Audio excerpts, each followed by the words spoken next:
Olá, seja muito bem-vindo a mais um FATIPcast. O FATIPcast é um projeto da FATIP, Faculdade de Teologia de São Paulo, da Igreja Presbiteriana Independente do Brasil. E esse projeto visa a gente, sempre com um convidado, uma convidada, conversar, bater um papo sobre temas teológicos, temas ligados à igreja, também à atualidade, especialmente no que envolve a área da educação, mas outros temas também que pode fazer essa interface aí com a teologia. E a gente sempre tem trazido um tema novo em cada FATIPcast. E hoje nós estamos com um tema muito atual, um tema que está aí sendo falado bastante para aqueles que estão envolvidos na área da educação, especialmente na educação à distância, o chamado EAD. E nós vamos conversar sobre o novo marco regulatório que saiu agora há pouco. E para conversar conosco, nós convidamos o professor Enilson Elias, que está aqui com a gente. Tudo bem, Elias? Tudo bom, Marcos? Que bom, Graças a Deus. bom você estar aqui, viu? Obrigado por aí aceitar o convite para estar Eu que fazendo esse agradeço o podcast. convite, a oportunidade de a gente estar aqui juntos. Que joia, que joia. Professor Enilson, para quem não o conhece, o nome inteiro dele é Enilson Elias de Castro Monteiro, né? Ele é pastor da IPI-B já há 22 anos, né? Ele foi ordenado em E três. 2003. É graduado em teologia e também em pedagogia, tem o seu mestrado na área de tecnologias da inteligência e design digital. Ele é professor da FATIP aqui já há algum tempo. Quantos anos você está aqui, Nilson? 5 anos e meio já. 5 anos e meio. E atualmente ele é professor da disciplina de hermenêutica bíblica, no presencial e também no EAD, e atual coordenador do curso EAD, do ensino à distância. Então, Enilson, aí as suas boas-vindas primeiramente, e mais uma vez te agradeço, por bater esse papo com a gente sobre esse tema importante que daqui a pouco a gente fala um pouquinho mais dele aí. Isso, obrigado, eu agradeço a oportunidade. Joia.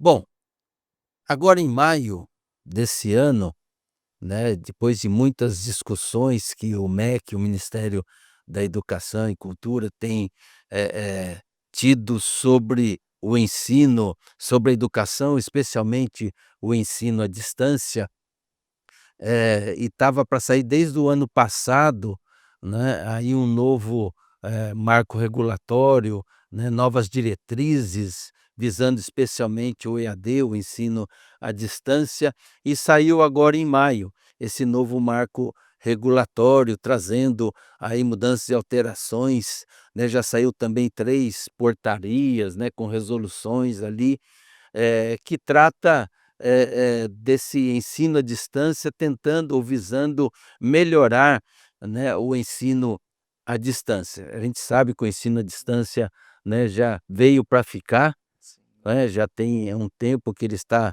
aí, acho que não podemos nem dizer mais que está se solidificando, não, ele já está solidificado, já está fundamentado na nossa sociedade, na área da educação. E que esse novo marco regulatório traz algumas coisas, especialmente nessa questão da presencialidade, Isso. que é algo que, já vou adiantando, eu particularmente, sou muito favorável a isso, claro que a gente precisa se adequar a essas questões, é sobre isso que nós vamos aí conversar. Então, professor Enilson, eh, pensando nesse novo marco regulatório, nas implicações disso para o nosso curso EAD, nós Sim. temos o EAD aqui desde 2016, começou como curso livre, depois um curso autorizado e reconhecido agora pelo MEC. Quais são as implicações imediatas para aí o nosso curso e, claro, consequentemente, para os alunos e Sim. alunas?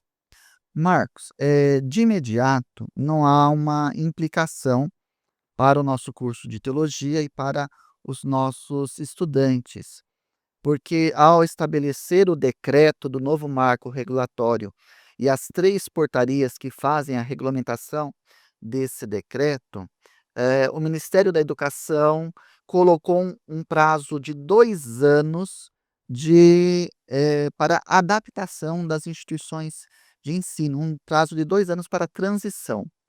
Seria 2027 então? Então, no caso, as faculdades têm até maio de 2027 para se adequarem. E aí, então, implantar todas as mudanças que foram solicitadas. Então, de modo imediato, para os nossos estudantes, não há nenhuma implicação. No nosso caso aqui, como o nosso curso ele é semestral, então seria para o segundo semestre de 2027.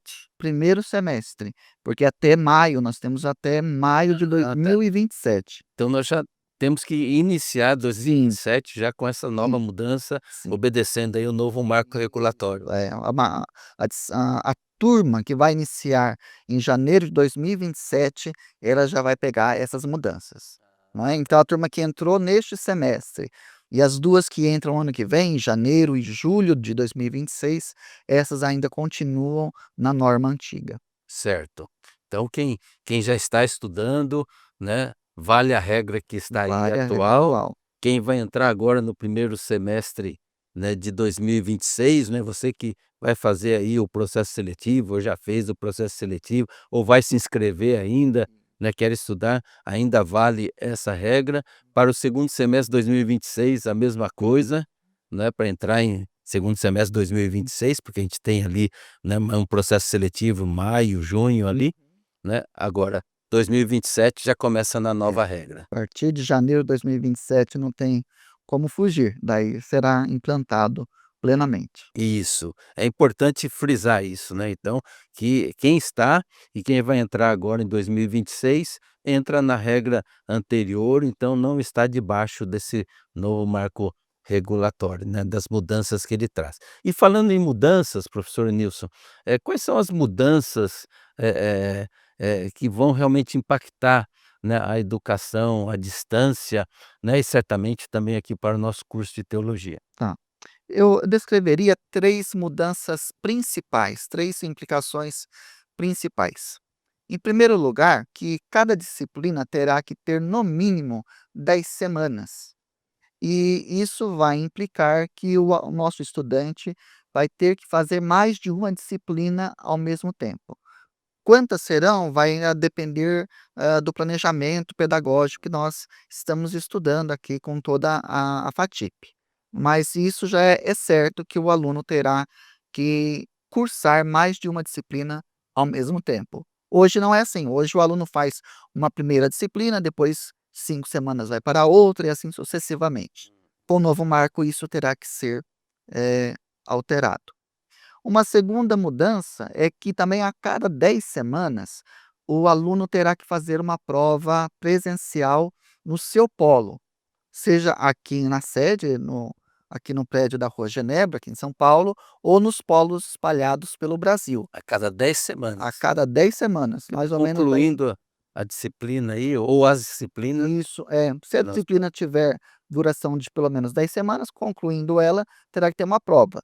Se, por exemplo, for a disciplina, durante 20 semanas, que é um semestre letivo, serão 2 provas daquela disciplina. provas presenciais, Presenciais, seja aqui na sede, né, o polo aqui isso, também, ou nos polos espalhados no Brasil. isso. E serão provas obrigatórias, não tem como fugir, né. O MEC quer que seja feita essa prova presencial, que a gente possa garantir que é o próprio aluno que está fazendo a prova e que também essa prova tenha um peso maior para as questões discursivas, né, aquelas que Tá. o aluno tem realmente escrever, argumentar, não só questões de múltipla escolha, como muitas vezes, se fazia. Ou as chamadas As dissertativas, né. dissertativas, isso.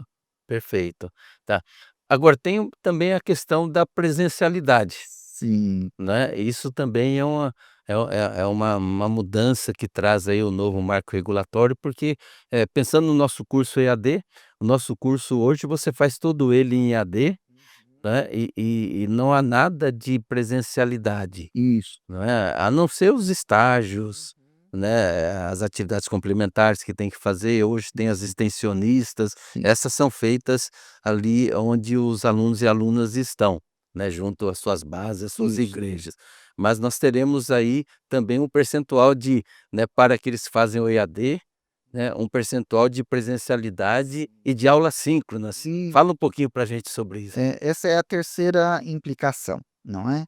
Hã, para os cursos à distância, o MEC está exigindo, a partir do novo marco regulatório, que nós tenhamos 10% de atividades presenciais e outros 10% que podem ser ou atividades remotas síncronas ou atividades presenciais. Atividade remota síncrona é aquela atividade onde eu faço através participando por um programa, e eu assisto e ouço ali a aula com o professor, na presença também dos meus colegas, e posso debater, fazer perguntas. Síncrona, porque ao mesmo tempo, não é?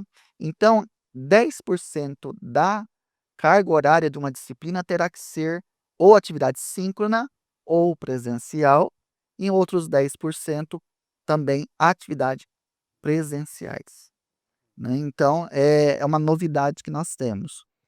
Os 10% de atividades presenciais podem ser já garantidos com as atividades de estágio e atividades extensionistas. Então, a grande questão aqui serão as atividades síncronas, porque daí é 10% do curso inteiro, não é? A gente divide pelas disciplinas, então nós teremos que ter atividades, dias da semana, horários definidos, onde o aluno lá da casa dele, onde quer que ele esteja, ele possa participar e realmente com a câmera aberta, assinando ali, a sua presença, dando prova, evidenciando a presença dele naquela aula juntamente com o professor e demais colegas. E essa turma que fará atividade síncrona, ela não pode passar de 70 alunos por mediador pedagógico. Então haverá um professor mediador ali responsável por um grupo de até 70 alunos. Você falou uma coisa importante, eu lembro, muito importante, de que esses 10% que o MEC colocou no novo marco regulatório, quer dizer, é algo que a gente já tem praticado então aqui, porque se os estágios, né, as atividades extensionistas, você já faz isso, né, já conta como, né, essas atividades presenciais, então a gente já está, Sim, né, desenvolvendo essa presencialidade. sim, já temos isto. Já temos isto. O que ainda nós não tínhamos são as atividades síncronas, não é? Tá. Mas as atividades presenciais sim, porque o aluno já desde o primeiro semestre de curso, ele começa a fazer atividades, que são presenciais nas suas comunidades, que são as atividades extensionistas. TI. E depois no terceiro semestre ele começa também com o estágio. Então são atividades consideradas atividades presenciais. Ah, isso é bom, isso é bom. Agora, existe também uma nova novo formato, agora não fala mais modalidade, né. Isso, É, é um novo formato de curso que é o semipresencial, isso, né. Esse semipresencial ele já tem uma carga maior isso, de presencialidade, não é isso? é. Ah, ao invés dos 10% obrigatórios, que é no formato EAD, o semipresencial vai exigir 20% de atividade presencial obrigatória e mais um outro percentual, se não me falha a memória, também 20% de atividade síncrona ou presencial. Isso, se me permite, são 30% de presencialidade, de atividades presenciais e 20 que são aulas síncronas Isso, ou atividade presencial, isso, né, que dá 50% e mais 50% EAD, isso, né. Então vai ter uma carga maior no sim, caso desse formato no semipresencial, é verdade. né, que, hoje a gente chama de curso híbrido, Uhum. Sim, é o né. que nós chamávamos antes de É. educação híbrida, é isso mesmo. Exatamente, e É, agora, né, o MEC colocou como um isso, formato aí semipresencial, hum, né. Pensando nessas mudanças do novo marco regulatório, professor Enilson, muitas vezes a gente ouve pessoas falarem, às vezes, né, seja por parte, né, ali das bases na igreja, né, isso é interferência do MEC, Uhum. né, no nosso curso, especialmente aqui, que a gente trabalha com formação Sim. de pastores e pastoras. Também de lideranças, né, mas, nós temos um percentual, né, de alunos e alunas que vem encaminhado pelos presbitérios, que estão aqui, já vêm com seu chamado e estão se capacitando para poder então exercer o ministério, né, o pastorado, junto às igrejas locais. E muitas vezes é falado: "Mas será que vale a pena a gente, né, estar, ligado ao MEC, ter esse reconhecimento?" Porque eles interferem, Aham. né, então, né, fala um pouquinho sobre isso, né, e até a questão da matriz, né, porque será que ele interfere na matriz, né, até onde vai realmente, né, aí a participação, vamos dizer assim, do MEC no Sim. nosso curso. Né. A primeira coisa que é importante salientar, Marcos, é que o MEC, ele não diz para a faculdade qual o conteúdo que ela pode ou não ensinar no seu curso de teologia, que é o nosso caso aqui. O MEC não faz isso. O MEC, ele dá a estrutura, ou seja, olha, o seu curso tem que ter no mínimo 2.400 horas de conteúdos disciplinares, mais tantas horas de atividades complementares, estágio e extensionistas e mais tantas horas para trabalho de conclusão de curso. E aí ele pega, olha, dessas horas para atividades disciplinares, você pode dividi-las neste eixo. São 4 eixos. Hum. O eixo fundamental, que para o nosso caso vai entrar a teologia sistemática, e teologia bíblica. O eixo interdisciplinar, que é a relação da teologia com as ciências humanas, sociologia, psicologia, filosofia, não é? O eixo teórico prático, que no nosso caso pega ali aconselhamento, pregação, educação cristã, diaconia, Teologia pastoral, teologia pastoral, teologia da missão, isso. não é? E também o eixo prático, que são as próprias atividades complementares e estágio. Então veja, o MEC ele dá a estrutura, mas ele não diz qual é o conteúdo. Isso fica sempre por conta da instituição de ensino definir qual será o conteúdo, né, de cada um desses eixos. Quais serão as disciplinas e os conteúdos das respectivas disciplinas. Esta é a primeira questão que é importante a gente frisar, né. Agora, o MEC também ele não age na instituição interferindo no rumo da instituição. O que ele vai exigir da instituição é que ela tenha uma organização interna, que os seus professores sejam qualificados, com titulação, sempre pesquisando e publicando as suas pesquisas, e estejam sempre se atualizando, podendo façam intercâmbio com instituições de ensino de outros países, né. Então, participem de congressos.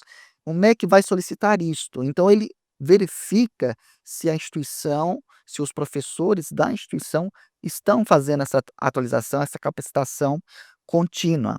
O MEC vai verificar se a instituição tem condições financeiras de se manter de forma, de qualidade, não é? Se ela consegue se manter, consegue pagar os seus funcionários em dia, consegue ter lá o seu prédio onde ela atua de forma adequada, se a documentação está toda em ordem, se os professores estão devidamente registrados, né. Então o MEC fiscaliza estas coisas e procura verificar se toda a parte documental da faculdade, projetos de ensino, os projetos de pesquisa, se tudo isso está em ordem. Neste sentido, eu entendo, Marcos, que estar ligado ao Ministério da Educação, um curso de teologia, é muito bom para a instituição. Porque a gente fica muito zeloso da qualidade do curso que nós oferecemos e de toda a retaguarda, que daquele curso que está sendo ofertado ali. Então é muito importante para nós, porque a gente já ouviu muitas vezes de outras instituições de ensino, inclusive em momentos que eram apenas seminário teológico, não é, que muitas vezes não tinham essa preocupação. sim, Então é muito importante. Então eu acho que para a igreja ficar em paz em relação a isso, saber, o MEC não interfere no conteúdo, ele apenas dá a estrutura. E ao fazer as suas solicitações à faculdade, o MEC está preservando que aquela instituição realmente está com toda a sua documentação em dia, todas as suas obrigações em dia, e isso eu creio que é muito louvável, porque auxilia na qualificação da instituição cada vez mais. Isso é algo muito importante. exato. Dentro disso então, Enilson, é importante frisar aqui que a matriz curricular, né, do nosso curso, não é o MEC que faz, Não. não é? Ele não exige, né, coloque isso, coloque aquilo, fale isso ou faça É aquilo isso, dentro dos nossos conteúdos, né. Isso é prerrogativa da instituição, isso. dentro da estrutura, claro que são ali colocadas, que se você for ver essa é uma estrutura que nós já vimos também dos nossos seminários, Isso. então não alterou nada É, aí. Assim, nós temos aqui o NDE que é, né, o núcleo docente estruturante que faz então que estuda, né, constantemente essa questão das isso. nossas, matrizes, inclusive a nossa matriz passou também pelo crivo aí da Assembleia Geral, agora em julho, agosto, ali Isso. começo de agosto, né, e também, né, foi aprovada ali. Então, quer dizer, é uma matriz inclusive única, né, tanto Isso. para o EAD quanto para o presencial. Quer dizer, então nós temos total liberdade, né, de ter ali as nossas disciplinas e os conteúdos que nós, queremos estudar. Uma outra questão que eu vejo também da importância do MEC, é para quem quer dar continuidade aos seus Sim, estudos. Não é certamente. verdade? É. Porque assim, muitas vezes né, na igreja às vezes não dá muito valor a isso, o pastor fez mestrado, Hum. doutorado, mas tudo isso é um aprendizado, tudo Sim, isso é importante, não é só questão de titulação, é verdade. né, mas de conhecimento e tudo isso nós prezamos como presbiterianos que somos Sim, reformados nessa questão do ensino, aprendizagem, o quanto isso é importante para o pastorado. é Então ele verdade. pode fazer aí, a questão de uma pós-graduação, seja lato sensu, aliás nós temos, várias aqui na FATIP, Isso. né, também a questão do estrito sensu que é o mestrado, o doutorado, se não for reconhecido pelo MEC não tem condição Não de fazer, consegue fazer nada disso. né, por mais qualidade que tenha, Isso. não consegue avançar, Infelizmente. É, né. Então, eu acho que a gente tem a ganhar. com certeza. Na sua fala, eu posso então fazer uma pergunta para você Hum. no sentido de que, essas mudanças, o novo marco regulatório, você considera então como positivas? Sim, plenamente, né. Ao instituir o novo marco regulatório, o MEC procurou estar atento à questão da qualidade. Ele quer que os cursos de educação à distância sejam cursos de qualidade. Porque nós sabemos, Marco, que, na sociedade, há muito preconceito com o ensino à distância, porque é algo relativamente novo, diante de tudo aquilo que ele sempre foi, né. E nós também sabemos que nem todas as instituições, elas se dedicam a ofertar um curso, qualificado à distância. Então, o MEC sentou, houve um estudo, houve uma discussão prévia com vários representantes das instituições, de ensino superior no Brasil, antes que houvesse, fosse colocado o decreto, né, e aí a busca da qualidade. Então, eu creio que o novo marco regulatório é algo muito importante. Ele dá algum trabalho nesse início para a gente fazer os ajustes, o redesenho do nosso curso, mas ele é algo muito positivo. E eu particularmente gostei. Certamente algum detalhe ou outro a gente poderia falar assim, poderia ser talvez mais flexível aqui ou ali em alguns pontos, mas de forma geral eu creio que foi muito positivo, Sim, sim. né. Eu já mencionei isso no início, né, que também fui favorável, né, essas mudanças, né, o novo marco regulatório, especialmente nessa questão da presencialidade. Sim. Né, pensando em cursos de modo geral, as licenciaturas, como você,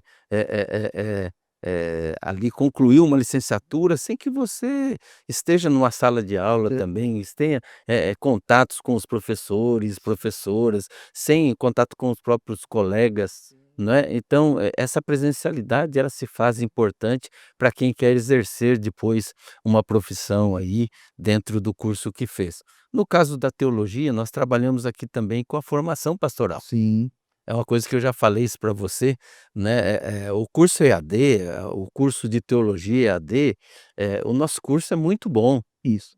não é? Os conteúdos são os mesmos do Uhum. presencial e também do EAD, Isso, não é? Agora, nós entendemos que para a formação pastoral precisa de algo a mais, que é essa presencialidade, seja ela 10, seja 30%, ou seja, isso é uma questão da gente se adequar, né, mas que há necessidade de ter esse contato maior com os professores e professoras. Eu acho que tudo isso vai contribuir e vai nos ajudar aí na formação pastoral. é isso mesmo. A ideia de nós formarmos uma comunidade de aprendizagem, Isso. né, então as turmas que vão estudar à distância, com essa obrigação de ter encontros presenciais e atividades síncronas, se torna possível desenvolver uma comunidade de aprendizagem, onde ali mediados pelo professor, todos os alunos daquela turma ou dos subgrupos daquela turma podem realmente fazer a troca e construir o conhecimento coletivamente e fazer como que o curso seja ainda mais rico do que ele é. E isso é muito positivo na formação. A própria igreja tem pensado nisso, que na última Assembleia Geral também, né, que já fiz menção aqui, ela aprovou também uma proposta da Comissão de Educação Teológica de encontros presenciais. Então veja que antes do MEC a gente já está, Sim, já. né, pensando nisso, É nessa verdade. presencialidade. Então acho que, casa bem aí a Sim. gente se adaptar realmente para, Uhum. né, cumprir com as exigências que o MEC coloca, mas que está dentro do espírito, está dentro daquilo que nós pensamos como ensino, aprendizagem e capacitação, né, e formação para os nossos pastores e pastoras. Eh, Professor Nilson, eu queria, quanto ao marco regulatório, você quer fazer alguma colocação, consideração? Porque Não, eu queria aproveitar desse nosso uhum. bate-papo para colocar algo que, tem nos afligido bastante, a gente tem conversado sobre isso, Sim, e eu queria que você aproveitasse esse espaço também. sim. Quer falar mais alguma coisa Não, do eu creio marco que isso do regulatório? novo marco nós, trabalhamos os principais pontos, não é. E, certamente nos próximos meses, os nossos estudantes, pessoas que estiverem interessadas em, estudar conosco aqui, terão novas informações, né, Ok, e nós vamos trabalhar aí durante 2026 inteirinho nas adaptações necessárias. ok, amém. O outro assunto que eu quero aproveitar esse espaço é o uso da inteligência artificial nesse processo de ensino-aprendizagem, né. A gente sabe que a inteligência artificial está aí, evoluindo a cada dia, né, e sendo bem utilizada, é algo muito útil dentro do Sim, ensino-aprendizagem, né. Então nós não somos contra a tecnologia, pelo isso. contrário, né, ela é muito bem-vinda. Mas eu creio que tem aí os seus desafios, os seus limites, Uhum. e a primeira pergunta é: como a gente tem, lidado com isso aqui no nosso curso, né, EAD, né, porque, do presencial, né, você não é o coordenador, você é do Isso. EAD, mas, o presencial, o professor Achille também tem lidado com essas questões e a gente tem Verdade. conversado, né. É. Olha, Marcos, a inteligência artificial é uma ferramenta riquíssima de possibilidades. A grande questão é a gente saber utilizá-la, não é? E saber fazer as perguntas também para ela, para explorá-la de modo adequado. A nossa experiência aqui no momento, nos últimos meses, não tem sido muito positiva não, porque infelizmente nós temos observado que muitos estudantes estão recorrendo à inteligência artificial para que a inteligência artificial faça o trabalho no lugar do próprio estudante. E isso é uma forma de plágio, Sim, não é? é o famoso chat GPT, Isso. né, tem outras aí. E tem outros aí, né, Gemini, que é o do Google, né, e Isso. tem outros ainda também. Tem outros, né, Tem. tem outros nomes aí. Isso. Então, tem acontecido muito isso? Tem acontecido e de forma crescente nos últimos meses, não é? E nós começamos primeiro a observar isso nas exegeses e nas monografias, e agora também já observamos isso nas TAs, as tarefas avaliativas das disciplinas, não é? E aí isso nos espantou, porque está crescendo muito, né? Parece que os nossos alunos descobriram esta possibilidade, Inteligência artificial? é, né. E é muito ruim, Sim. porque, se você coloca lá para ela fazer determinado trabalho, determinada atividade para você, não é você quem estará aprendendo, né, porque a aprendizagem, ela necessita de tempo e do esforço de maturação do aluno.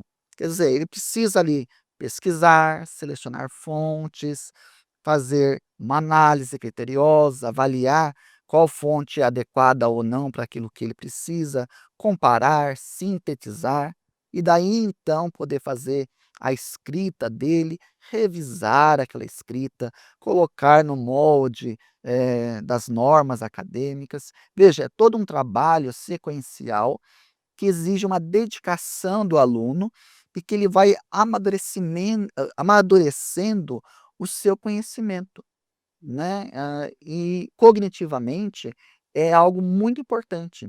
Sim. Quando você simplesmente fala para a inteligência artificial: "Eu quero um trabalho de teologia sistemática que fale, por exemplo, sobre a Trindade".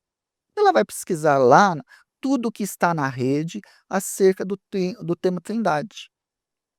Bem, não é você que fez essa pesquisa. Sim. Não foi você quem leu, quem fez a avaliação dessas fontes. Então esse é o primeiro problema que nós temos É. enfrentado. Então, podemos dizer assim que a inteligência artificial, mal ou mal utilizada, ela deixa a gente preguiçoso, Certamente. né. Ou seja, o aluno, a aluna não vai pesquisar, não vai desenvolver as ideias, porque não é só você pegar do texto e copiar também, Uhum.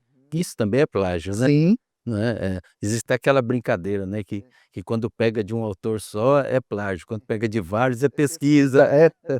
mas o fato é que tanto faz de um ou de vários, né, plagiar é você pegar realmente, literalmente aquilo que alguém já escreveu ou várias pessoas escreveram e você rechear o seu texto com isso, né. Isso. E a inteligência artificial, Marcos, você quando ela te dá o resultado da sua pesquisa, ela traz ali uma síntese do que toda a informação que está na rede.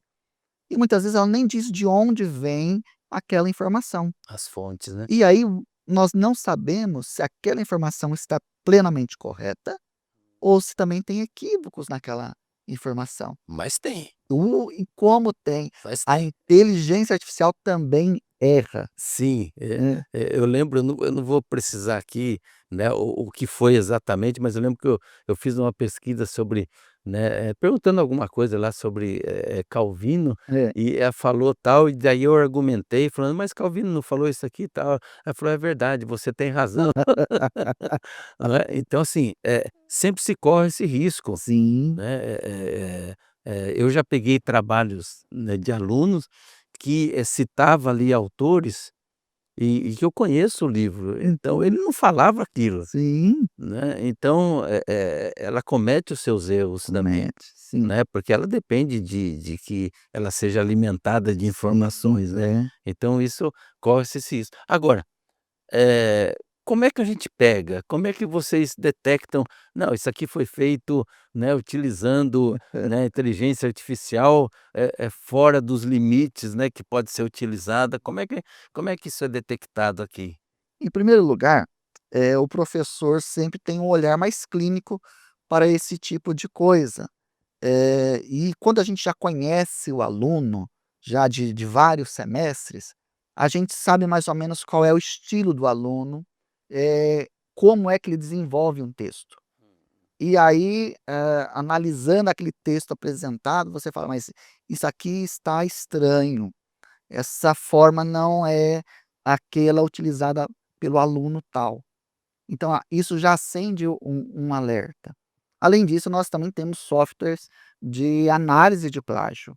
E quando a gente passa os nossos trabalhos lá, os trabalhos enviados nesses softwares, eles vão dizer: "Olha, nós temos tanta porcentagem de suspeita de uso de inteligência artificial e tanta de suspeita de plágio propriamente dito". E ele começa a dar os links para a gente. Olha, isso foi tirado de tal lugar. E às vezes, mesmo sem usar esses softwares, a gente pega um trecho do trabalho do aluno e coloca no Google e pergunta para o Google: "Onde está isso?". O Google já disse: "Vem ali o link", né. Então a gente tem um olhar clínico e vai percebendo, por diversos mecanismos, que aquele texto não é do aluno. Então, quer dizer, não tem como escapar, Não tem como escapar. né, ou seja, o professor, né, a professora vai pegar, porque, Vai pegar. né, está acompanhando o aluno durante Sim, do curso todo, especialmente falando aqui da, né, da monografia, né, sim, exegese, e aí a gente vai notar realmente que é. a escrita ali está diferente, Sim, a né. escrita é diferente. Por exemplo, os professores, quando vão orientar uma exegese ou uma monografia, são normalmente professores especialistas naquelas áreas. Então eles têm já um repertório grande.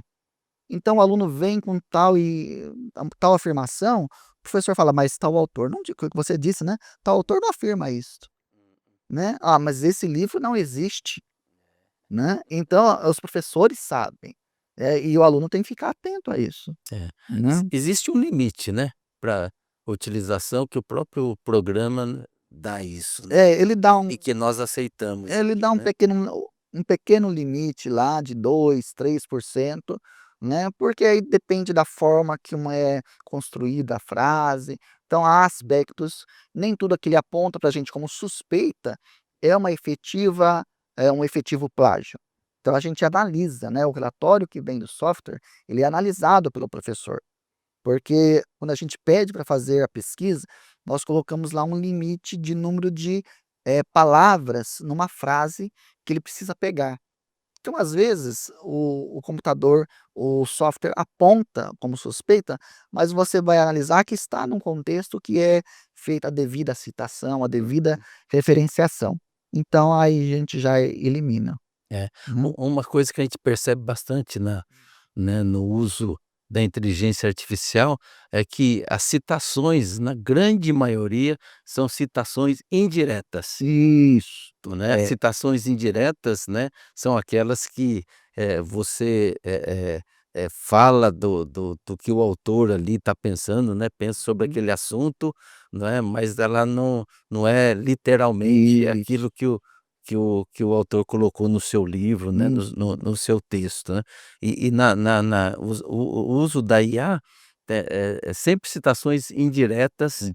né, e a gente começa a perceber quando tem muitas citações indiretas, mesmo que não for da IA, mesmo É, que for de livros, isso, né, você pode chegar e dizer: "Olha, daqui já está parecendo um plágio mesmo, porque está isso. cheio de É, só tem citações e não é. tem, né, ali a pesquisa do aluno, Sim. né, ali o pensamento dele, Não há o o diálogo do diálogo". aluno, um diálogo Isso. crítico com a obra que tecnicamente ele teria pesquisado. Exatamente, né, então a gente percebe. Então a gente vai descobrindo, até porque a gente, já fez cursos aqui também de Sim, inteligência artificial, é. né, então a gente está A gente sempre está conversando a é, respeito. conversando. Nós temos um professor especialista aqui, que é o professor Cristofani, né, Isso, que trabalha bastante com isso, e então a gente, tem se preparado, sim. né, para evitar esses tipos de coisas que têm acontecido, que Sim. é ruim, é ruim. Não é só questão da gente se sentir,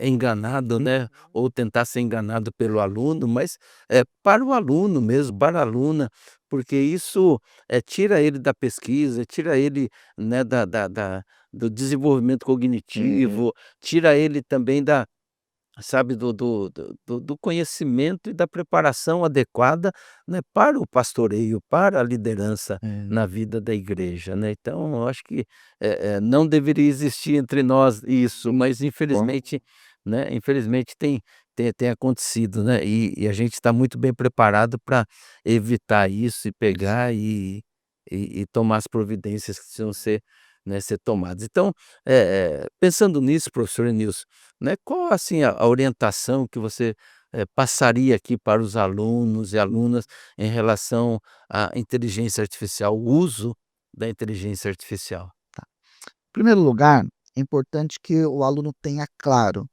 o trabalho necessita ser realizado por ele. A inteligência artificial é uma ferramenta auxiliar, mas ela não substitui o trabalho do aluno, o fazer do aluno. Essa é a primeira coisa. O aluno pode, na inteligência artificial, buscar fontes para a sua pesquisa. Então, ele vai lá e coloca o termo ou a pergunta que ele tem lá para desenvolver e pede fontes de trabalho. Ele pode falar: "Olha, eu quero fontes de trabalho em língua portuguesa, né, para esta e esta, afirmação, ou esta pergunta ou este tema". E pode falar assim: "Olha, eu quero os trabalhos mais recentes". Normalmente a gente dá um valor maior a uma bibliografia atualizada. Então veja, a inteligência artificial vai voltar com os resultados. Ótimo, aí o aluno vai começar a avaliar, a ler esses trabalhos para ver o que ele vai aquilo que ele vai utilizar e aquilo que ele vai, rejeitar. É. Então veja, o trabalho é do aluno. Então isso ele pode fazer, não Sim. há nenhum problema. Sim, é um recurso muito bom para ser Sim, é algo muito positivo. utilizado, né. É, E é importante que o aluno, quando fizer essa pesquisa através da inteligência artificial, que ele submeta inclusive ao orientador, sim, é, não é, para que o orientador, que já tem uma expertise aí maior, sim, né, uma caminhada maior nessa área, poderá ajudá-lo inclusive até para filtrar, isso né, porque mesmo. a inteligência artificial tá um leque ali grande, É, né, então ele pode ficar confuso, sim, quais são as os referenciais aqui que eu vou utilizar. E o orientador é para isso, né, para filtrar, até para não se tornar muito amplo o trabalho. Uma uhum, monografia não precisa ser algo, extenso, né, não é uma dissertação de mestrado ou uma tese de doutorado, né. é verdade. Então, aí a figura do orientador é importante, mas é por isso que é importante esse diálogo, né. É. Ou no caso também nas disciplinas dos próprios professores mediadores, E não é? Eles podem ser consultados a respeito, exatamente. não é? E esse é um diferencial, inclusive, professor Nilson, que eu quero destacar aqui, do nosso curso para muitos outros, não vou citar nomes aqui para não ser antiético, né, porque aqui nós temos professores, mediadores ou tutores, né, também como nós chamamos, que te atende, quer dizer, são pessoas de carne e osso, Uhum. né, professores qualificados, né, para dar todo esse atendimento e ajuda Isso, ao discente, né, ao aluno, à aluna, né, e então não são robôs aqui, é isso mesmo. né, então nós temos pessoas aqui que, né, a Fundação Eduardo Carlos Pereira, a FATIP, né, contrata para que estejam, né, desenvolvendo esse trabalho pedagógico junto aos alunos e alunas, e esse é um ganho, né, para quem estuda aqui, isso é muito É importante. verdade, porque em alguns cursos que nós vemos por aí, você é atendido por um robô. Exato, Então você conseguir falar com uma pessoa, né, efetivamente é muito difícil.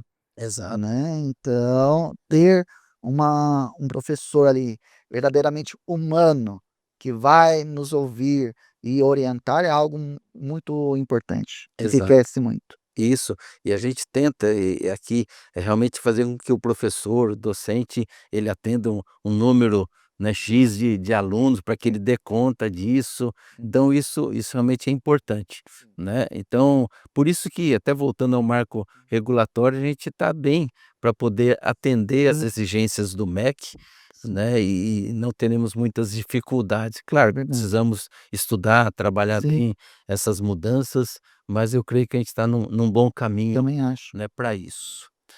Professor Nilson, o bate-papo tá bom, né, mas nós precisamos parar por aqui, né, a gente Sim, pode voltar aí mais para frente, quando a certamente. gente tiver, né, caminhando um pouquinho mais nessa Uhum. questão do marco regulatório, né.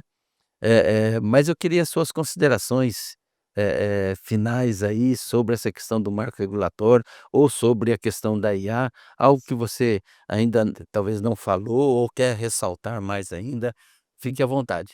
Marcos, eu trouxe aqui, 3 livros para sugerir aos nossos Bacana. estudantes, que eles abordam uma questão que eu tenho pensado muito nos últimos tempos, que é a questão da formação do teólogo. Porque muitas vezes há muitas críticas a essa questão de o estudante de teologia ter que fazer seus trabalhos com normatização acadêmica, com metodologia, e muitas vezes a gente não entende o porquê. Achando assim: "Mas era só eu queria só estudar Bíblia", né, muitas pessoas têm essa ideia.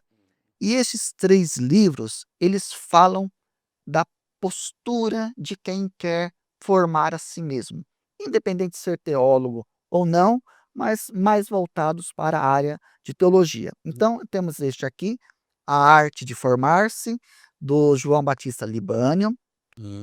Muito bom. Temos este, A Introdução à Vida Intelectual, também do João Batista Libânio.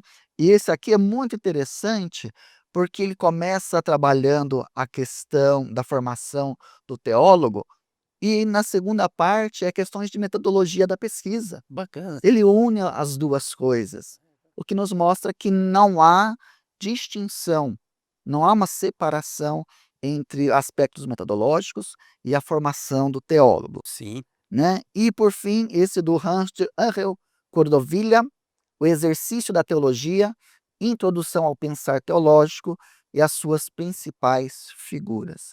Então, Muito bom. também muito importante, e eu deixo aqui como sugestão para os nossos estudantes. Muito obrigado, tá, presente. Pô, Hã, todo professor gosta de ganhar, é verdade. pastor, né, É, também, né.